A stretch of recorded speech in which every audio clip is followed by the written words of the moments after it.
તુરિયા છાલની ચટણી બનાવવાની રીત. સામગ્રી ઇન્ગ્રીડિયન્ટ્સ. તુરિયાની છાલ 1 કપ સાફ કરીને ધોઈ લો. લીલા મરચાં 2 તમારા સ્વાદ મુજબ. લસણ 4 થી 5 કળી. જીરું 1 ચમચી. મીઠું સ્વાદ અનુસાર. તેલ 1 ચમચી. લીંબુનો રસ 1 ચમચી. વૈકલ્પિક કોથમીર થોડું. બનાવવાની રીત મેથડ. 1. છાલ તૈયાર કરો. તુરિયા રિચ ગોળ ધોઈને છાલ કાઢો. કઠણ ભાગ દૂર કરીને નરમ છાલ લો. તેને નાના ટુકડાઓમાં કાપી લો. 2. તડકો આપવો. કડાઈમાં 1 ચમચી તેલ ગરમ કરો. તેમાં જીરું, લીલા મરચાં અને લસણ નાખી સાંતળો. પછી તેમાં તુરિયાની છાલ ઉમેરો. 3. રસોઈ કરવી.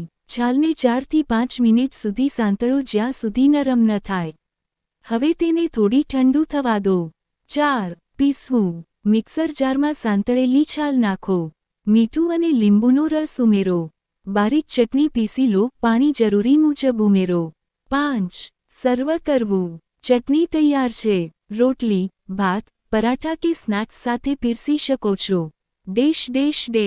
ટિપ્સ. વધુ સ્વાદ માટે કોથમીર અથવા થોડી દહીં પણ ઉમેરી શકો. જો તીખું વધારે ગમતું હોય તો લીલા મરચાં વધારી શકો. ફ્રિજમાં 2 દિવસ સુધી સ્ટોર કરી શકો.